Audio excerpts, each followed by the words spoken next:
Hello there. General Ashton. You are a bold one. Welcome back to another episode of The Tailgate. I'm Ashton. I'm Brody. And today, well, it's been a very exciting time over here in Wisconsin at UWSP for sports. You know, it's springtime. Generally is probably the most exciting time due to the sheer amount of sports happening, the amount of sports events happening. And we got a lot of thoughts, but we're going to stay regional to start us off, and we're going to start off with UWSP baseball. So, UWSP baseball, let me tell you. Let me tell you. Ooh, Stout baseball did not know what they were in for this past weekend after, let's just say this.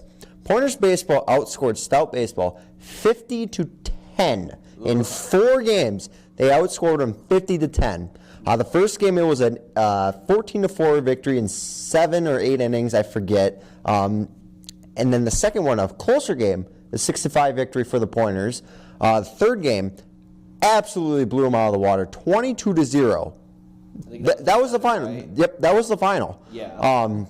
It was an absolute blowout for the Pointers, and then the fourth game, 8-1 victory for the Pointers. So realistically, finding their footing here. They really are, and especially with these conference games, the more wins you get, it's really going to help them in the standings, especially since, you know, the top 4 conference teams, Whitewater, La Crosse, Oshkosh, and Stevens Point here, they really need the wins when they can if they want any chance to win the WIAC. Yeah, and you know, it's kind of reminiscent of last year, honestly, a little bit. You know, they started. I could be remembering things wrong. However, I think it's like they started off decently. Like they seemed to be stumbling a little bit, but as soon as they got to the end of the season, that's when they just started really finding their footing, and that's how they were able to make that really deep playoff run last year. So, you know, it's really nice to see, and especially as you said, you know, the WIAC conference is so close right now. Really, it can go any way, and you know, Point's got some really important games coming up too. I think they have a doubleheader against Oshkosh. They still got to do. I think there's another Platteville. I think they have to go to. No, they already played Platteville, but they definitely play Oshkosh at the end of the season. Yep. First weekend of May, I believe. Here at Stevens Point. Stevens Point, yes. I believe they still have to play Eau Claire. It's Eau Claire. No, you're right. It is Eau Claire. Eau Claire, and then Lawrence. Yes, and then Oshkosh round out the season. So take the wins when you can. In really, the big series is going to be Oshkosh. Oshkosh is pretty. They're ranked in the top 25 with the Pointers. So they're going to be a tough matchup, but you know. You got to take it lightly for now. You guys still get past Eau Claire, who probably won't take it easy, especially since you know they could ruin the chance for the Pointers to win WIAC. So they're going to play. They always try to. You know, it's always Eau Claire, Stevens Point. Exactly. So they're not going to take them lightly, and you know the Pointers are looking pretty good right now.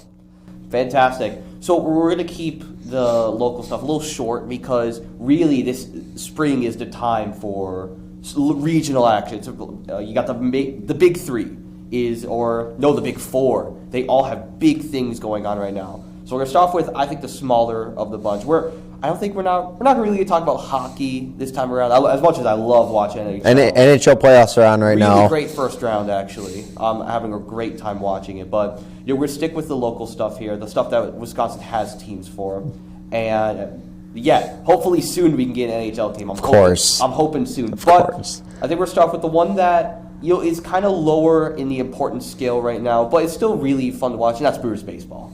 Brewers baseball. Let me tell you, they've been doing pretty well this season so far. Still second in the NL Central because the Pirates are going nuts. Will Haroldsen's pick for second place in the division. The Pirates, they're on a hot streak right now, and they're playing a 7-game win streak. They're playing really well right now, playing really good baseball. But Brewers baseball, they're still doing really well for themselves. You know, I saw a thing online that was like, would your team want to restart the beginning of the season? And if I was Brewers, absolutely not. I think you're doing fine. You're having an issue with injuries, which is tough. You know, you lost Garrett Mitchell for most of the year. Brandon Woodruff's out for a little bit. Corbin Burns is out for a little bit. You know, a couple really important pieces. But overall, I think things are going well. Yeah, so far, I mean, the hitting's really showing up this year, which is a big improvement. A lot of the young guys are showing up. besides Mitchell, who's hurt, which it sucks, but He was doing well, and it really does stink. and it does, but we still got a lot of outfield depth. That's true. the thing. Still got Sal Frelick. He hasn't Yes, come up yet. exactly. But the Brewers, for me, I would say they're doing well. Yes, they did lose to the Red Sox this past weekend, but with all the injuries that they have and all the... I'm not going to put them on. I'm not going to bash on them too. I'm not going to bash on them a lot for losing that Red Sox series. Again, it's a thing like there are some teams that are always going to do well, I feel, even though like the record kind of like doesn't show it. They could just be having a slow start to the season. And, eventually those losses could look better in the future.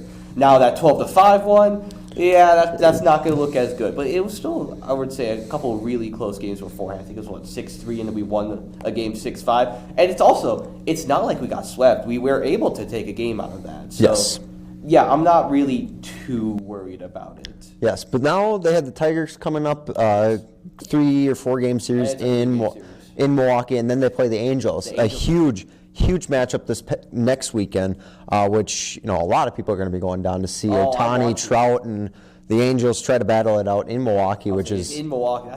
How often does that happen? not very often, but with the new scheduling, Everyone plays everyone, and it's fun. I like it. It'll be fun to see. So, hopefully the Brewers do something this weekend and so too. give it a good shot. Fantastic. Like I said, Brewers have been doing well. Things have just been going well for Wisconsin sports. But what's in a little bit of a panic mode right now, especially at this time, maybe I'm hoping in the future, like when we look back on this next week, we can like laugh and say, what were they thinking about? And that's Bucks basketball. Now, Bucks basketball has had a bit of a rough stretch recently. They're currently down 2-1 in the first round against Miami. And, the big thing and the big story around this is, there's two. The first one is that Miami is shooting 50% from three. It's the highest that anybody has ever shot in the playoffs in terms of three-point percentage. Everyone thinks that's never going to happen again. They can't shoot like that again. Well, no, they can, and they have been. So that's been tough. But the main reason that people have been pointing to, maybe why the Bucks have been struggling, is the fact that Giannis has been hurt. Yes. Giannis got injured in Game 1, really early on in Game 1, and hasn't come back until we had a report today that they were filming this April 24th that Giannis is back. He's in the lineup for Game 4 tonight, and how much do you think that's going to affect him? See, I feel like it's going to definitely change it because they're going to try to focus on Giannis a little more. The Heat are going to focus on Giannis a little more. But part of me is like, Giannis plays well to the best of his ability every single game. Every game. He might. When he's hurt. Yeah, exactly. He'll play well for you and take all the focus off everybody else, and keep the focus on him and let your other guys do the things they need to do. Absolutely. And there's something I've heard that role players always do better at home, and when you're more heavily relying on role players. When your star's gone, that's when things can start going off the rails a little bit. So now that we have our star back in Giannis, he always does well in injury. I mean, you want a case, look at the 2021 finals. He played that entire series with, I think it was a hyperextended knee ligament. Yeah, after the after that scare. Actually, the Hawks series before that. Yes, he was out Game 5 and 6 for that one. They were able to win that one, but he played the entirety of the NBA Finals and just killed it then while he was hurt, because he was hurt during that. He just was able to tough through it. Now we're going to have to see a bit of a similar level of performance from him now, and I think we can. I feel a lot more comfortable now that he's back. However, it's still crunch time because I don't know, this Heat team is just going nuts right now. They're playing really well for themselves. Yeah, it really is kind of crunch time right now for them. If the Bucks lose this next game, it's definitely in panic mode right now. We are in panic mode. But if they win and keep it close, I mean, like the culture says, Bucks in 6. Bucks in 6. And, if they are able to win this one, then you go back, then you have 2 more games in Milwaukee to go to. And, you feel more comfortable. I think this game is pretty much must win. It's borderline must win for me at least. Because if you don't, then I'm going to start going, let's take a step back. Let's just calm down. And I'm like, it's just worrying. It's just worrying. Yeah, especially since they finish the regular season with the best record in the NBA. It ended so well. And, you would think, like, maybe it's because they rested their starters. Maybe it's because they're cold from that. There's so many what-ifs. But, I mean, they're still playing really well. That second game in the series looked really, really good without Giannis. And it was way better than the first game. The first game was that was bad. Ugly. Yeah. But, if they continue to kind of have these performances, they're definitely going to lose. Yeah. But they gotta get past those performances, play well with Giannis, and just win Bucks and 6. Bucks and 6. You gotta believe. If you're a fan, it's hard to be a fan during these times, but you gotta believe. You gotta trust. And if we do lose, you always got 2021 look back on. Yes, sir. Yes, sir. The final thing we're talking about, breaking news as of, it's like 5 o'clock on April 24th, about an hour and a half ago, when this episode is being recorded, Aaron Rodgers finally got traded from the Packers. Yes, he did. He has finally gone. The drama is over. Now we got the draft picks for him, a couple of them. So there's a few of them. Let me try and remember them.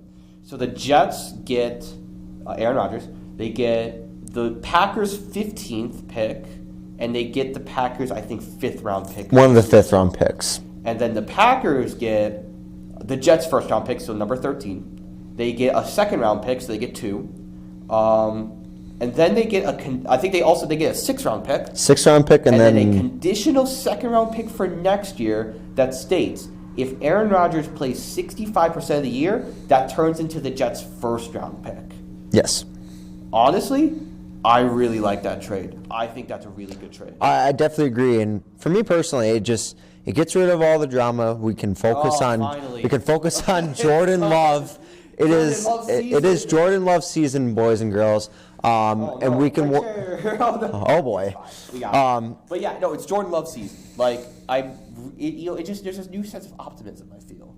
Do you feel a sense of optimism? There is definitely a sense of optimism, especially after that Eagles game. That Eagles game really made me love Jordan Love more than I liked him before. Potential. Yes. Yeah. And it's been what 3 years since we drafted him? Was he 2020? Like we finally get to see what he can do, and the parallels are there from Brett Favre's Aaron Rodgers to Aaron Rodgers' Jordan Love. I mean, it's all setting up for it. It's almost eerily similar. It's scary how similar it is. Now, it would be very similar if Jordan Love just completely goes off like Rodgers did. And we get a 3rd Hall of Fame quarterback. And then Rodgers goes to the Vikings. That would be scary. It would be, but, I mean, it's crazy to think about. It could happen. But, on the topic of the Packers, with these picks, what do they got to look for in this draft? I was actually just about to ask you the same thing. But, in my opinion, I think they need offensive line. I think they really need to work on that offensive line. They really need to protect Jordan Love. You have the running backs, because A.J. Dillon and Aaron Jones are still going to be there. You have a honestly really promising wide receiver core, because you still have Christian Watson, which I'm still high on Christian Watson. He looks good. You got Romeo Doubs, who had flashes of brilliance during that season. He kind of stumbled a bit at the end, but he really looked like it was. He really looked promising in that season. So I'm still excited for him. And the defense, they focused on the defense so much in this past couple of seasons that I really don't think you need to focus on. Maybe a safety. If you go defense, maybe they get a safety. Yeah, I don't think they need. I think they need to focus on. I definitely agree. The offensive line is a pretty young core, so kind of developing them would be nice. They're probably looking for a tight end. Robert Tunyon's gone. Yeah, Mercedes Lewis probably is gone to the Jets. Josiah DeGuara, I mean, he's probably not the go-to tight end. He's more of a fullback kind of guy. So look for tight end in the draft. Your receiving core is pretty solid. Honestly, as it is. I think it's okay. I know Randall Cobb's gone. He's probably going to be gone. It's a young core, and it wouldn't hurt to maybe get a few more, but honestly, you can always look for those. You know what? Look for them in the 2nd round. The Packers are really good at drafting in the 2nd round. Their 1st round, it's a little rough. It's okay. Their second round is really good historically. Yes. So I wouldn't be mad if they start looking for wide receivers in the second round. And like you said, the safety. That position, I believe Adrian Amos hasn't signed back yet. No. So he might be gone, so you might look for a new safety there. And you can always pick those up, in later rounds. You can find a pretty solid one. So they might just look for defense in the later rounds with the picks that they have. But what would be really funny is if they draft a wide receiver in the first round. They would, yeah. I wouldn't be against it. I wouldn't be against it. I think that'd be really funny. But the draft is this Thursday. Yeah. It's going to be ESPN, 7:30, I think, Yep. or something like It's that. in Kansas City. Really? And it is in Kansas City this year. So, shout out Kansas City for having a good draft this year. It's from what I saw, it's going to be pretty big. So, awesome. That'd be fun. That's going to be great. Well, that's going to do it for us here at the Tailgate for this episode. We got talked about a lot of things here, but next week, hopefully we'll look back on this episode. There's a lot of what ifs, and hopefully look back a little bit more positively. Yeah. Maybe our predictions will be right. Maybe the Bucks will win in 6. Maybe the Packers. Maybe the Brewers will give you a 16 win streak. Maybe the Packers will draft something nice. Who knows? Who knows? But that's for next episode is to find out. We'll be back next week. Hopefully, if you guys enjoyed our sports content here on SPTV, you can check out our previous episodes of the Tailgate or any of our previous sports live broadcasts as well. I'm Ashton Parker. I'm Brody Kupsky. See you guys next time.